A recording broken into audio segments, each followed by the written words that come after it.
No dia 17 de julho de 2000, entrava ao ar pela Rede TV um novo seriado, que aparentava ser só mais uma sitcom infantil como tantas outras. O que ninguém sabia naquele momento é que essa cópia patética de Chaves entraria para os anais da história da TV brasileira, mas não pelo motivo que eles esperavam. Hoje vou lhes contar algo que sacudiu a internet nas últimas semanas e que vem chamando bastante atenção para a comunidade de Lost Media, o caso Miguelito.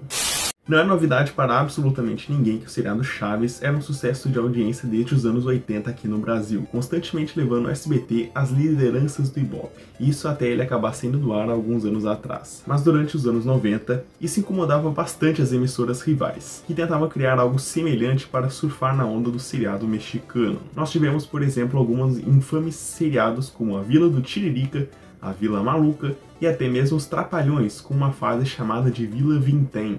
No final dos anos 90, um dos mais visionários apresentadores e empresários deste Brasil, o lendário Gugu Liberato, viu em Chaves uma oportunidade de ouro de fazer uma grana sinistra. Ele se juntou a alguns sócios, entre eles o também famoso Beto Carreiro, formando então a Gugu Produções Merchandising.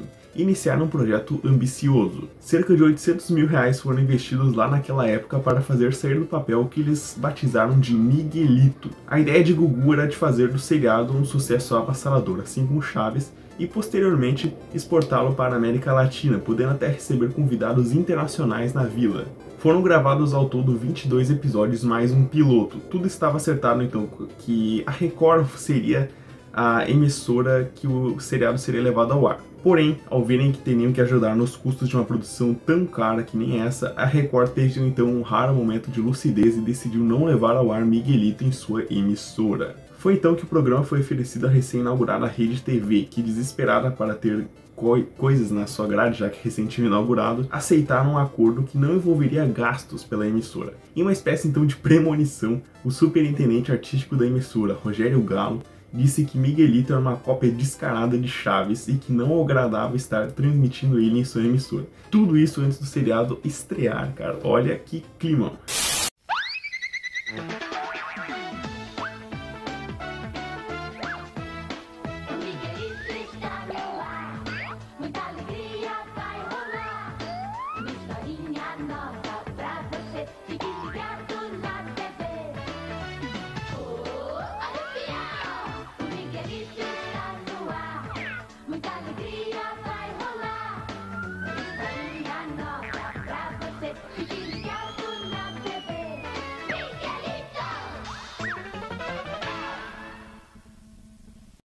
Se passando na Vila Generosa, o seriado gira em torno de Miguelito, um garoto órfão e pobre que vive se escondendo dentro de uma caixa de madeira. Uma característica também bem original do seriado Miguelito é que o personagem principal vive faminto, né? Olha que ideia genial. Para não perder o meu tempo, então, nem o meu tempo, nem o seu tempo, vou dizer logo que tudo isso aqui é um Ctrl+C, Ctrl+V do Chaves, tanto que seus personagens nem disfarçam isso. Bolão é o nhonho da Deep Web, Lilica é uma chiquinha do Paraguai, Marquinho é o Kiko falsificado, Dona Tita é a Dona Florinda depois das drogas e por aí vai. Existe alguma originalidade nesse seriado? Sim, nem tudo é copiado na cara dura, mas isso não é a maioria dos casos. Miguelito foi ao ar pela Rede TV no dia 17 de julho de 2000 e conseguiu atingir o máximo de 1 ponto no Ibope. Dos 22 episódios gravados, apenas 5 foram ao ar na época, e vendo aquela bomba derrubar o Ibope da emissora, os diretores decidiram sumir com o Miguelito da grade. Na época rolou uma grande treta porque a Rede TV supostamente quebrou o contrato firmado com o Gugu e seus sócios.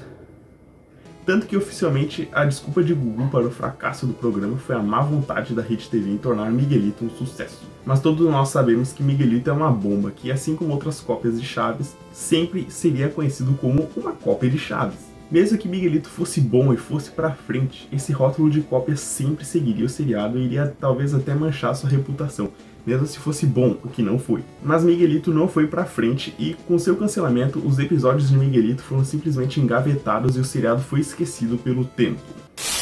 A primeira vez que eu fiquei sabendo da existência de um seriado chamado Miguelito foi em alguma lista da internet de programas que fracassaram rapidamente na TV. Eu achei aquilo tudo super engraçado porque a ideia soava ridícula até para uma criança que nem eu quando eu li aquilo tudo. Quando eu fui seco no YouTube procurar algo a respeito, eu simplesmente não achei nada, só tinham fotos da produção. Na época eu simplesmente não sabia da existência desse mundo das mídias perdidas e nem sabia que Miguelito era uma mídia perdida e não me dei por conta disso, eu só deixei isso pra lá. Mas sim, Miguelito era um caso de Lost Media brasileira, considerado por alguns até como o maior caso de Lost Media brasileira de todos os tempos. Desde que os casos de mídia perdida se tornaram famosos, o caso esdrúxulo do Chaves brasileiro ganhou fama e tornou-se centro de muitos debates na comunidade.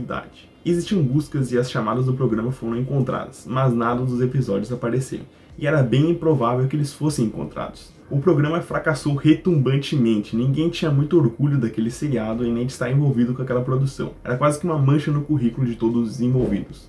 Logo, era extremamente improvável que fossem liberados, ou pior, que ainda existissem os episódios preservados do seriado. Mas o improvável aconteceu. Há poucas semanas atrás, em março de 2023, Paulo Dias, neto do ator Luiz Baccelli, o seu Frodoaldo do seriado, encontrou fitas com os episódios de Miguelito. Paulo imediatamente upou elas no seu canal do YouTube. Todos os 5 episódios que foram ao ar, mais o suposto episódio estão disponíveis na íntegra, se juntando então as chamadas, a vinheta e tudo mais que fazia parte do pacote.